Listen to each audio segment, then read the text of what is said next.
বিল দিতে গিয়ে এমন করে ফেসে যাবো সেটা আমি ভাবিও নি। চলো ব্যাপারটা শুরু থেকে বলি। কথাটা আজকের নয়, বেশ 24 ঘন্টা আগেরই কথা। আমার মা বলল ঘরে আছিস তাহলে কারেন্টের বিলটা দিয়ে আয়। তো আমিও সেই মতো রেডি হয়ে আমার কোটি টাকা দামি সাইকেলটাকে নিয়ে বিল দিতে বেরিয়ে গেলাম সাইকেলে করে। তো হাফ রাস্তা সাইকেলে করে চালিয়ে আমি চলে এলাম।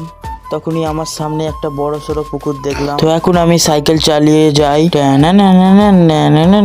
I am a rider to fighter. আমি চলে এসেছি গুনিনপাড়ার বিল্ড অফিসে। তোমাদেরকে অফিসটাকে দেখাচ্ছি। তার আগে আমি সাইকেলটাকে পার করে নিয়ে তোমাদেরকে অফিসটাকে দেখাচ্ছি, ভিতর দিয়েও দেখাবো। তোমাদেরকে দেখাচ্ছি।